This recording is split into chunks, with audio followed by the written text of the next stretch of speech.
Bonjour à toutes et à tous. Aujourd'hui, je me propose de vous faire un cours sur les suites. Alors, j'ai appelé ça épisode 1. Il y aura 3 épisodes pour pas que la vidéo soit trop longue. Et puis, on fera quelques exercices. Vous trouverez un polycopier joint dans le descriptif de la vidéo, ainsi qu'un lien vers mon nouveau blog où vous pouvez trouver divers documents, notamment de spécialité maths, de maths experte et de liaison vers l'enseignement supérieur. Paragraphe 1, suite de limite infinie. Alors une définition, la suite UN a pour limite plus infinie si tout intervalle du type A plus l'infini A réel quelconque contient tous les termes de la suite UN à partir d'un certain rang K. Alors ici, il y a un intervalle ouvert selon le programme, mais on pourrait très bien mettre un intervalle fermé. On écrit limite quand n tend vers plus infini de UN égale plus infini. Deuxièmement, la suite Vn a pour limite moins l'infini si la suite moins Vn a pour limite plus infini. Alors, je vais peut-être pas respecter tout à fait le programme, mais c'est beaucoup plus simple comme ça. On écrit limite quand n tend vers plus l'infini de Vn égale moins l'infini.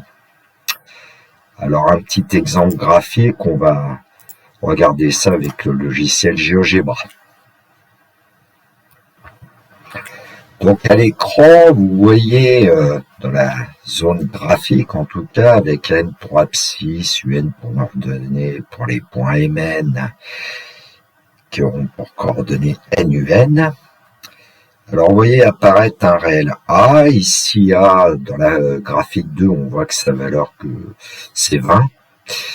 Et puis, bon, U0 égale 8, mais ça c'est pas le plus important. En fait, j'ai tracé aussi la courbe représentative d'une fonction f, et puis en fait, la suite un, c'est f de n. Alors, la fonction est un petit peu curieuse, mais bon, voilà. Alors, qu'est-ce qui se passe? Eh bien, quand le point, ici, par exemple, le point M0, en fait, c'est le point que vous voyez colorié en rouge. Alors, pourquoi E? Pour échec. Et il y aura S pour succès. Alors, qu'est-ce qu'un échec? C'est quand le point est une ordonnée en dessous de A, ou égal à A. Et quand est-ce qu'il y a succès? C'est quand le point Mn a une ordonnée qui va être plus grande que A. Regardons les premières valeurs. Je pense que c'est assez clair le coloriage. Ah, ici, on a eu 6 égale 20, mais 20 n'est pas plus grand que 20.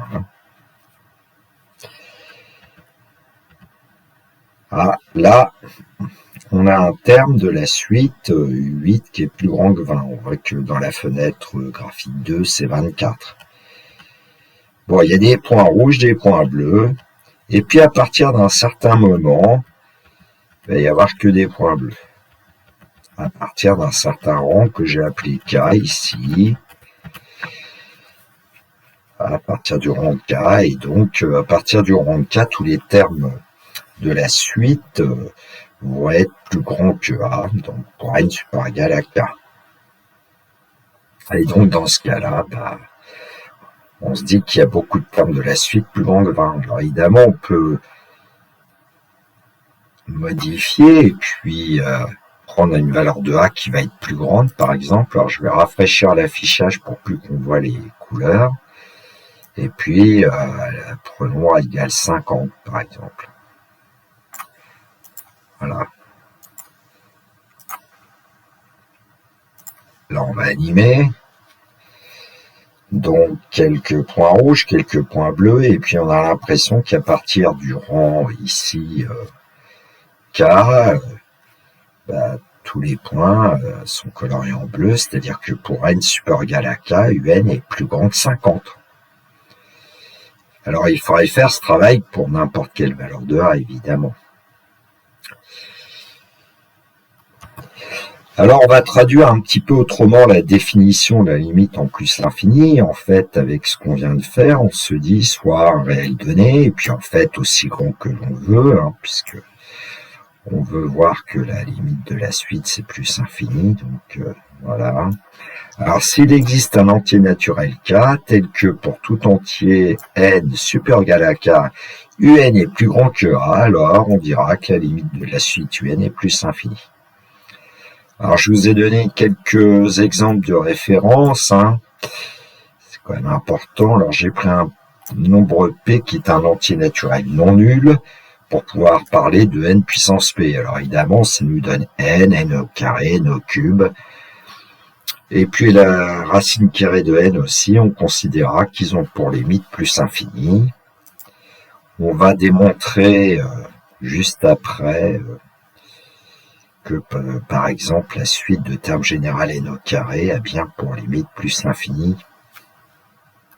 C'est l'application 1. Question 1, déterminer les limites de la suite n carré. Et puis question 2, on déduit la limite de la suite moins n carré.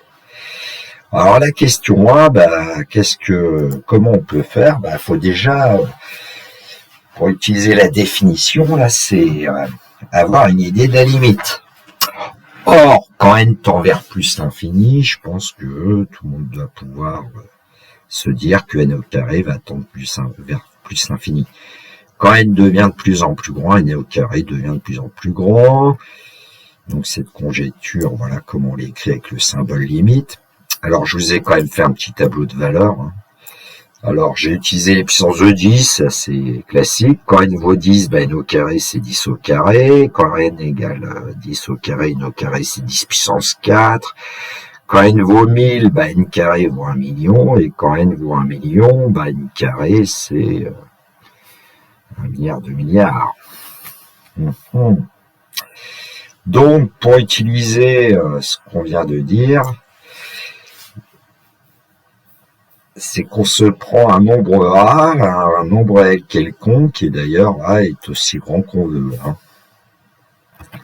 Alors je vais quand même préciser ce qui se passe quand A est un réel négatif, strictement, mais bon. Alors évidemment, quand on s'intéresse à n au carré est toujours plus grand qu'un nombre strictement négatif, hein. Donc pour tout entier n supérieur égal à 0, n au carré est plus grand que A, ce qui fait que là, on a à partir du rang k égale 0, ici n au carré plus grand que A. Bon, voyons ce qui se passe surtout pour A, un réel positif, hein, puis aussi grand qu'on veut. Et là, l'idée, c'est de se dire, on veut que n au carré soit plus grand que A, alors il faut trouver une condition suffisante pour que n au carré soit plus grand que A. N au carré est plus grand que A, ça c'est vrai dès que, à condition que, pourvu que, on dit en français, n est strictement supérieur à racine carrée de A, en prenant la racine carrée des deux nombres qui sont positifs ici, on ne change pas l'ordre. Et ça veut dire que il y aura bien un entier K à partir duquel on va avoir n au carré plus grand que A. Alors j'ai précisé sa valeur.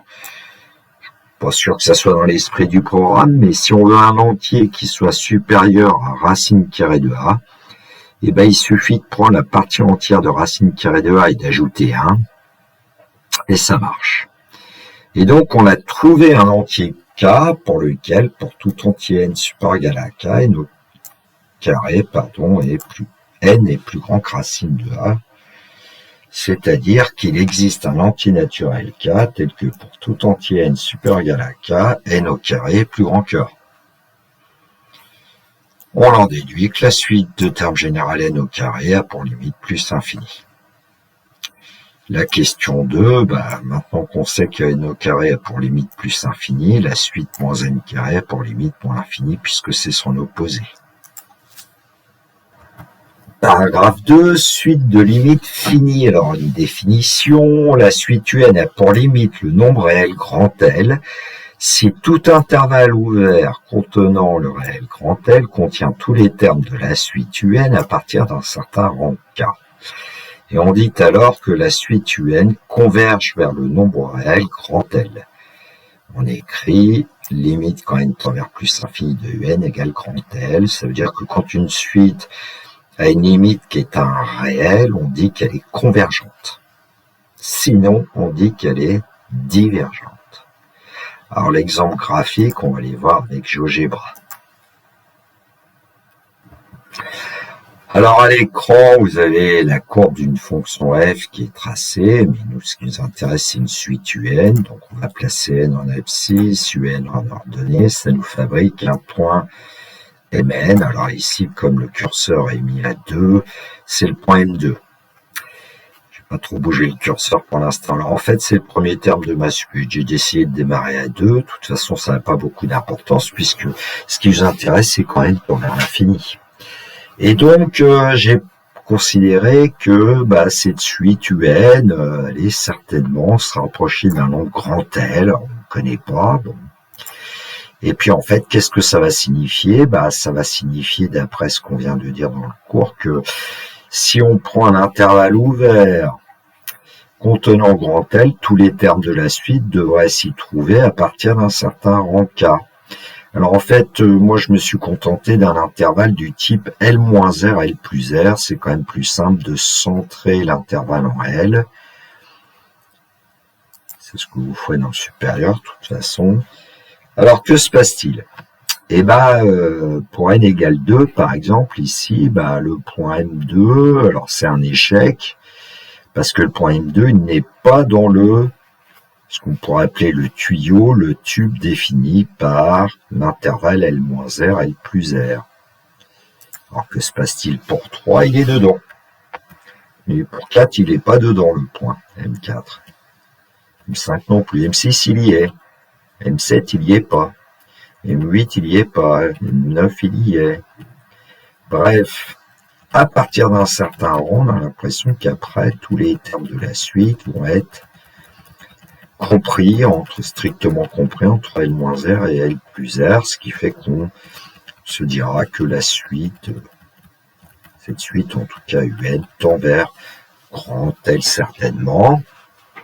Alors évidemment, l'intérêt ici, c'est de prendre R de plus en plus petit. Alors je vais pas le prendre trop petit, sinon après on voit plus rien. Je vais rafraîchir l'affichage, animer le curseur. Donc à nouveau, vous voyez arriver des points.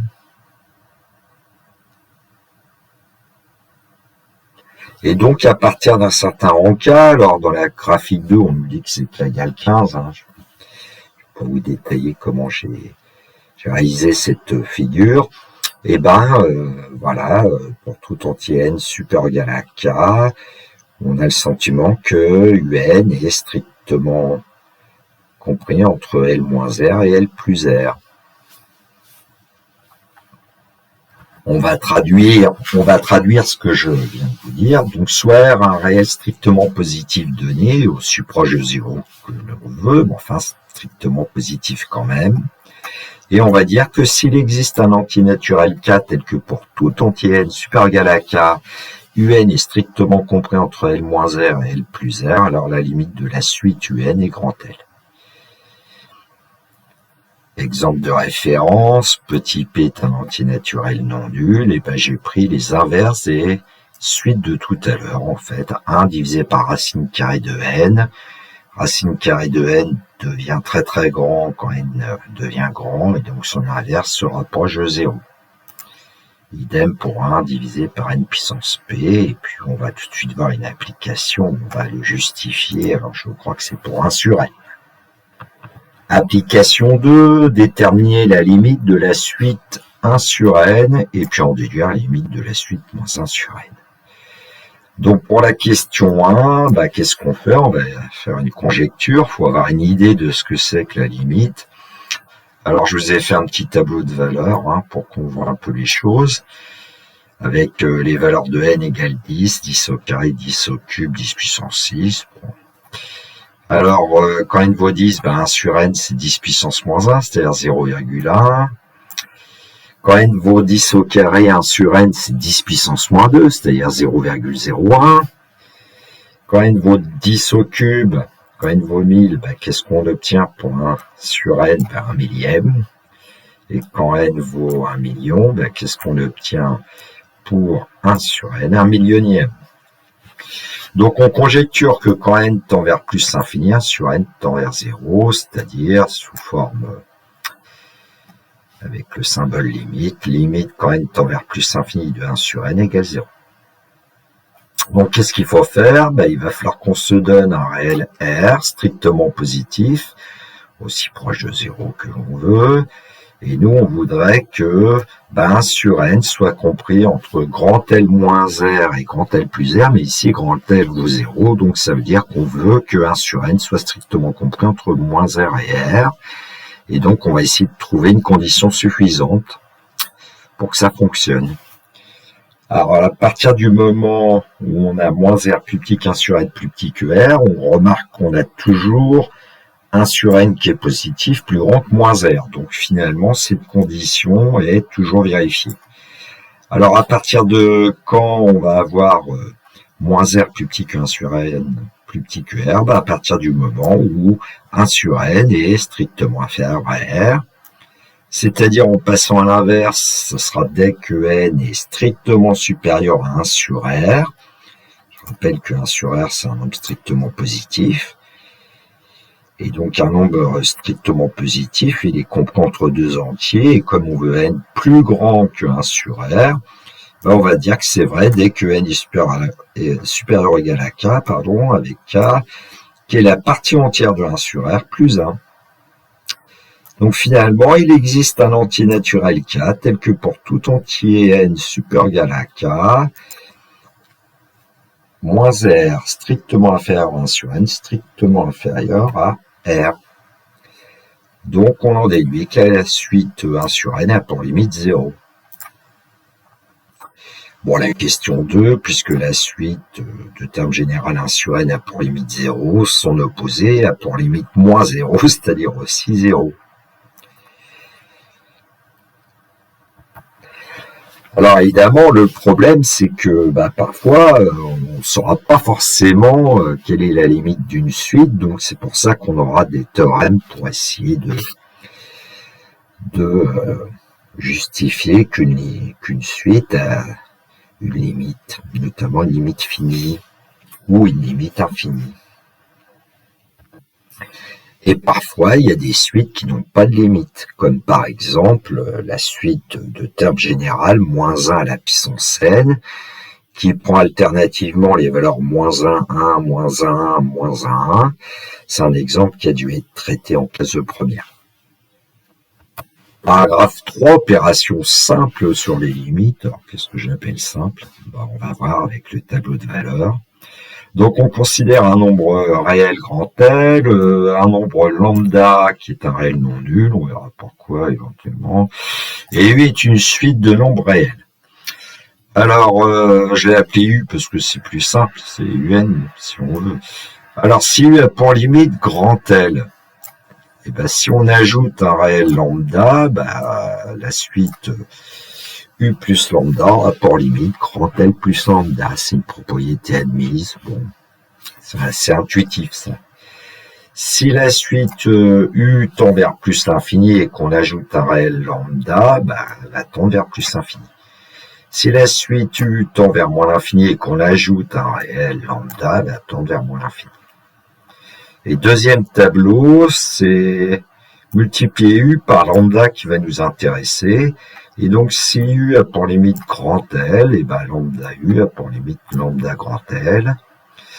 Alors, si U a pour limite plus infini, alors lambda U, ça va dépendre du signe de lambda. Si lambda est strictement positif, on obtiendra plus infini. Si lambda est strictement négatif, on obtiendra moins l'infini. Alors, j'ai mis seulement l'infini et on applique la règle des signes, quoi.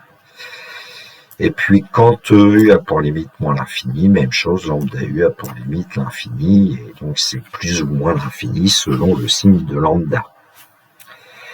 Application 3. Premièrement, déterminer la limite de la suite 2 plus 1 sur n. Deuxièmement, déterminer la limite de la suite 3 divisé par n. Troisièmement, déterminer la limite de la suite n au carré moins 7. Et puis quatrièmement, déterminer la limite de la suite moins 3n carré. Alors, prenons la première avec comme terme général 2 plus 1 sur n. Alors, on remarque qu'il y a 1 sur n, et 1 sur n est une suite de référence qui a pour limite 0.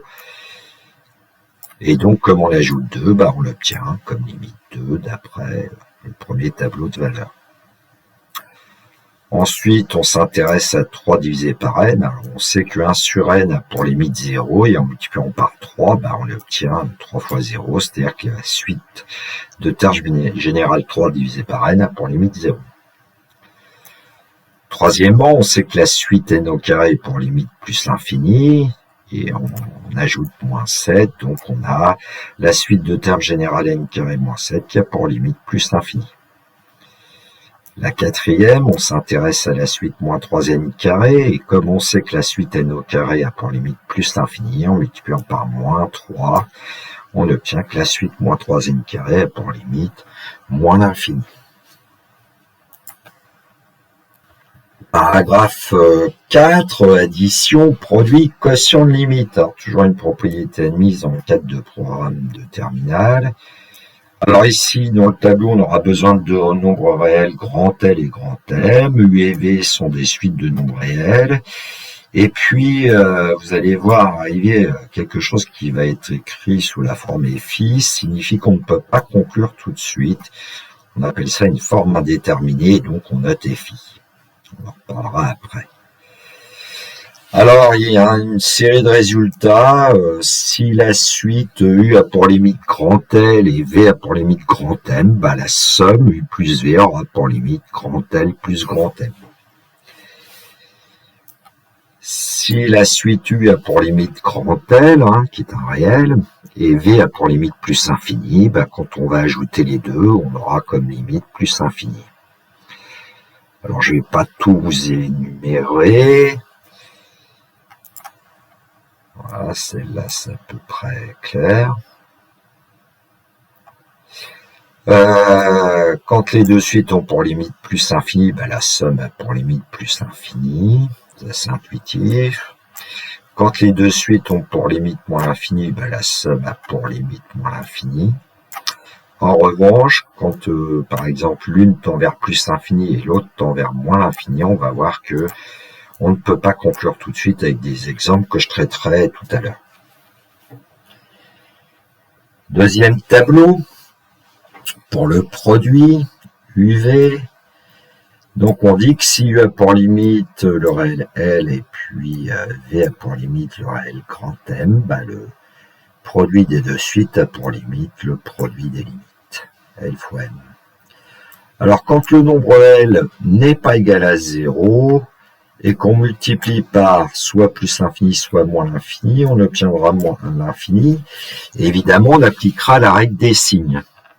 Par exemple, si grand L est strictement positif et que V tend vers moins l'infini, on aura UV qui tendra vers moins l'infini. Alors, j'ai envie de vous le dire maintenant comme ça, l'infini multiplié par l'infini donnera de l'infini. On appliquera aussi la règle des signes. Alors, en revanche, il y a un cas un petit peu gênant, puisque si on multiplie 0 par l'infini, on va obtenir une forme indéterminée. On ne pourra pas conclure tout de suite, il faudra travailler. Et on verra aussi pourquoi ça donne une forme indéterminée tout à l'heure. Et puis, pour le quotient, si U a pour limite grand L et que V a pour limite, alors attention, grand M différent de 0, la suite U divisée par V aura pour limite L sur M. Alors, grand L divisé par l'infini va donner 0. Grand L différent de 0 divisé par 0 va donner de l'infini.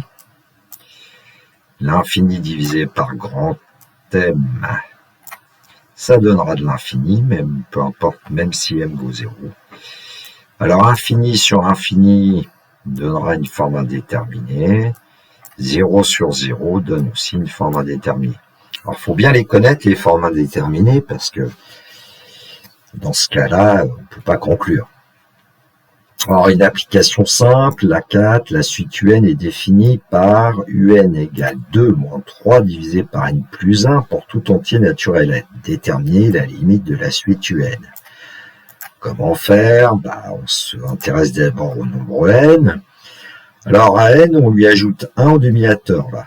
Puis ensuite, on fait 3 divisé par N plus 1. Bon. ou 3 multiplié par 1 sur n plus 1.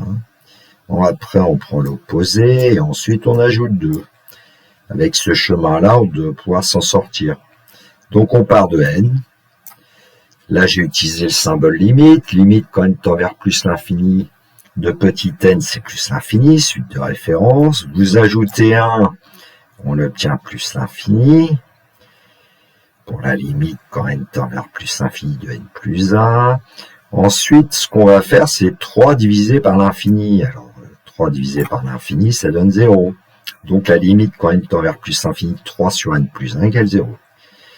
Après, on prend 2 moins 3 sur n plus 1. On sait que 3 sur n plus 1 tend vers 0. Donc, la limite de 2 moins 3 divisé par n plus 1, ce sera 2. Et donc, on peut dire que la limite de la suite un est 2.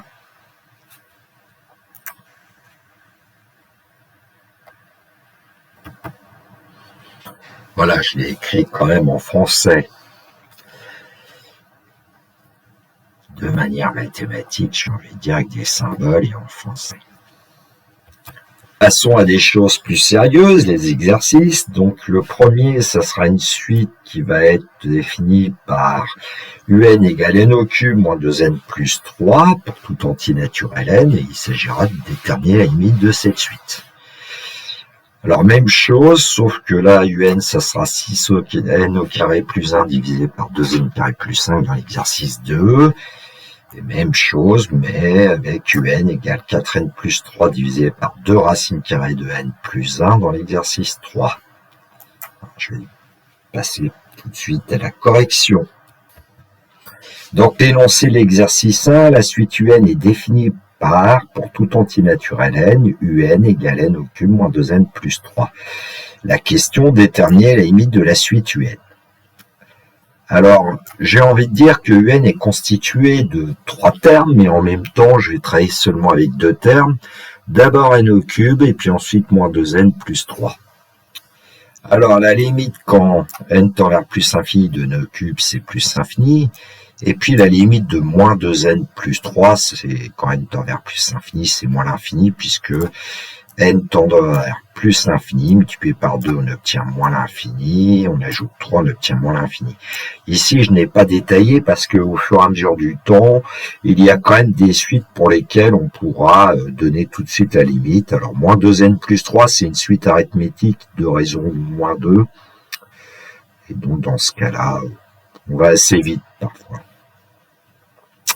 Et donc, quand on va s'intéresser à la limite de n cube moins 2n plus 3, ben en fait, on va ajouter plus l'infini avec moins l'infini. Et là, patatras, c'est ce qu'on appelle une forme indéterminée du type plus infini plus moins l'infini.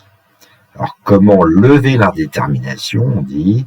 On va voir que la méthode, c'est de mettre le terme de plus haut degré en facteur. Alors, le terme de plus haut degré ici, pour un polynôme, pour ce polynôme, c'est n au cube. Alors avant cela, je vais vous faire un petit rappel qui aidait bien mes élèves parce qu'ils avaient des problèmes à factoriser certains au début. Alors, on va en reparler après. Donc je prends 3 nombres ABK, des réels, et puis je conserve que K est différent de 0 pour pouvoir dire que, par exemple, A plus B, c'est K, facteur de A divisé par K, plus B divisé par K. Alors j'espère que vous voyez que cette identité, cette égalité est valable. Il suffit de partir du deuxième membre, développer, on va obtenir le premier membre. Voilà. Et donc, ça va nous être utile.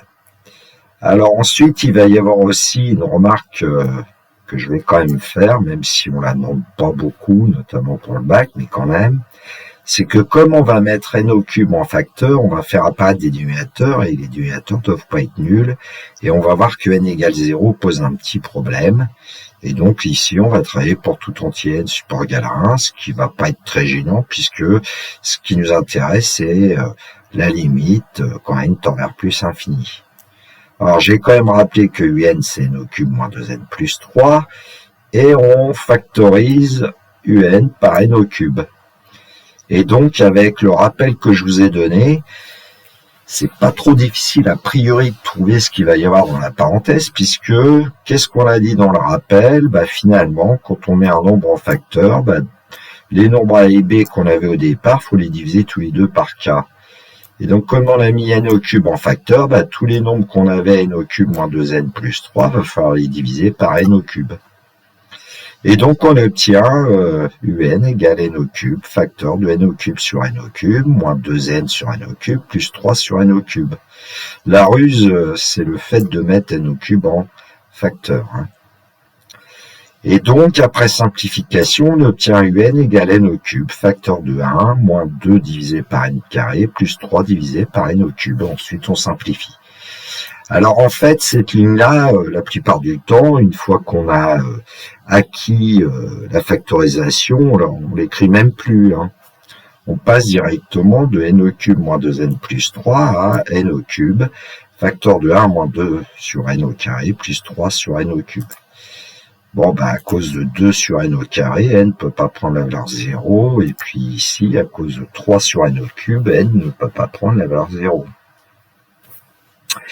Alors ensuite, qu'est-ce qu'on fait? Alors on a un produit de facteurs maintenant pour un. Et on va s'intéresser à chacun des facteurs. Alors n au cube, c'est pas trop dur de connaître sa limite quand n tend vers plus infini.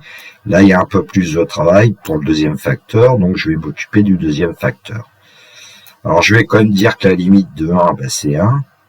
La limite de 2 sur n au carré, c'est 2 divisé par plus l'infini, ça donne 0. Et la limite de 3 sur n au cube, 3 divisé par l'infini, nous donne aussi 0. Et donc, par somme, on va obtenir que la limite du deuxième facteur, 1 moins 2 divisé par n carré, plus 3 divisé par n au cube, c'est 1. Alors maintenant, on s'occupe du premier facteur qui tend vers plus infini, le deuxième facteur tend vers 1, et donc le produit va tendre vers plus infini multiplié par 1. Là, il n'y a plus de format déterminé, et on peut affirmer que c'est plus l'infini, et donc c'est par produit. Conclusion, la limite de la suite un est plus infini. Exercice 2, la suite un est définie par pour tout entier naturel n, un égale 6n au carré plus 1 sur 2n carré plus 5. On va quand même dire là que le dénominateur peut pas s'annuler, puisque n au carré est positif, multiplié par 2, 2n carré est positif, on ajoute 5, ça va être supérieur ou égal à 5, ça peut pas donner 0. Bon, mais comme on vous le dit que c'est défini pour tout entier naturel n, vous n'avez pas besoin de vérifier ce que je viens de dire. Déterminer la limite de la suite un. Alors, on voit bien que un, c'est sous la forme d'un quotient. On va s'intéresser à la limite du numérateur et à la limite du dénominateur. Alors là, j'ai détaillé un peu plus. La limite de n carré, c'est plus infini. Donc, quand on multiplie par 6, la limite de 6n carré, c'est plus infini. Et donc, quand on ajoute 1, la limite de 6n carré plus 1, c'est plus infini. Et puis, pour le dénominateur, c'est un peu la même chose, la limite de n carré c'est plus infini, on multiplie par 2, donc on obtient la limite de 2n carré plus infini, on ajoute 5, donc on obtient la limite de 2n carré plus 5 qui est plus l'infini. Patatras, quand on fait le quotient, on va avoir affaire à une formule déterminée du type plus l'infini divisé par plus l'infini. Alors la technique va être un petit peu la même que tout à l'heure, sauf que là, ce qu'on va faire, c'est qu'on va mettre le terme de plus haut degré en facteur au numérateur et aussi au dénominateur. Évidemment, on va faire apparaître des quotients avec n, et donc on va travailler que pour tout entier n supérieur égal à 1, en toute rigueur. Alors, quand on met en facteur 6n au carré au numérateur, on va obtenir 1 plus 1 divisé par 6n au carré. Et au dénominateur, 2n carré plus 5, si on met 2n carré en facteur, on va obtenir 2n carré, facteur de 1, plus 5 divisé par 2n au carré. Alors, ce qu'on fait ensuite, c'est que on ne s'occupe plus pour l'instant de ce qu'on a mis entre parenthèses, on s'occupe de 6n carré divisé par 2n carré, et donc je vous ai mis là à droite, un, c'est 6n carré sur 2n carré multiplié par 1 plus 1 sur 6n carré divisé par 1 plus 5 sur 2n carré. Évidemment, ce qu'on va faire, c'est qu'on va simplifier cette expression. Et on va obtenir 3. Alors, en fait, pourquoi j'ai mis cette expression à droite ici, c'est parce que souvent, on va passer directement à cette expression de un, 3 multiplié par 1 plus 1 sur 6n carré, divisé par 1 plus 5 sur 2n carré. C'est maintenant qu'on va s'occuper de la limite du numérateur 1 plus 1 sur 6n carré, la limite du dénominateur 1 plus 5 divisé par 2n carré, ensuite le quotient, et on multipliera par 3 à la fin pour obtenir un. Voilà, je suis allé un petit peu plus vite parce que on sait que 1 sur 6n carré, 1 sur l'infini va donner 0, ajouter 1, ça nous donne 1. Donc le numérateur tend vers 1. Le dénominateur, pour les mêmes raisons, va tendre vers 1, et donc la limite du quotient, ça va être 1. On multiplie par 3, la limite, ça va être 3. Et cette expression que nous avons ici, voilà, je l'ai grisée, c'est un. Et donc, on peut conclure la limite de la suite un, c'est 3. Exercice 3, la suite un est définie par, pour tout entier naturel n, un égale 4n plus 3 divisé par 2 racine carrée de n plus 1. Déterminer la limite de la suite un. Alors, même chose, on va prendre la limite du numérateur, la limite du dénominateur. Alors, je vais peut-être aller un petit peu plus vite, là, le numérateur, 4n plus 3, quand n tend vers plus infini, 4n tend vers plus infini, plus 3, on l'obtient plus infini. Le dénominateur, racine de n tend vers plus infini, multiplié par 2, on obtient plus infini, plus 1, donc la limite c'est plus infini. Et donc patatras à nouveau, on a la limite du quotient qui présente une forme indéterminée du type plus infini sur plus l'infini. Eh bien, on va utiliser la technique qu'on vient de voir dans l'exercice 2, c'est-à-dire mettre le terme de plus haut degré au numérateur en facteur et aussi la même chose au dénominateur. Alors, quand on voit le numérateur 4n plus 3, c'est 4n, le terme de plus haut degré, et au dénominateur, c'est 2 racines de n. Et donc, on va obtenir cette expression que je ne vais pas forcément vous lire, je pense que vous devez pouvoir voir ce qui se passe.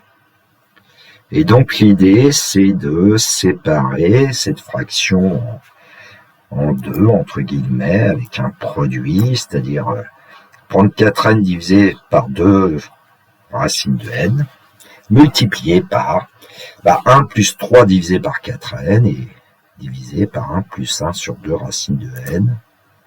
On va simplifier cette expression. Alors 4 divisé par 2, c'est pas trop dur, ça donne 2, et n divisé par racine de n, vous devriez savoir que c'est racine de n. N, c'est racine de n multiplié par racine de n, divisé par racine de n, ça donne bien racine de n. Donc un, c'est 2 racines carrées de n multiplié par ce fameux quotient. Donc on a le produit de deux expressions, on va s'intéresser à la limite de chaque expression. Alors 2 racines carrées de n, quand n tend vers plus infini, ça va donner plus infini. Et en général, on s'occupe d'abord du deuxième facteur. Alors, la limite, quand n tend vers plus infini, de 1 plus 3 divisé par 4n, c'est 1 pour les raisons de tout à l'heure. 3 divisé par l'infini donne 0. La limite de 1 plus 1 sur 2 racines carrées de n va aussi donner 1. Et par quotient, on va obtenir que le quotient donne 1. Donc la limite de 2 racines carrées de n, quand n tend vers plus l'infini, on sait que c'est plus l'infini. Racine de n tend vers plus l'infini, multiplié par 2. Et puis notre quotient, lui, il avait pour limite 1. Et ensuite, il faut effectuer le produit des deux, d'après l'expression de n que nous avions trouvée. Et le produit de plus infini multiplié par 1 va donner plus infini. Et donc, on peut conclure, la limite de la suite un est plus infini. Voilà, c'est la fin de l'épisode 1. Je vous rappelle que je fais surtout ce genre de vidéos de cours pour notamment les élèves qui sont déscolarisés pour des raisons diverses et variées.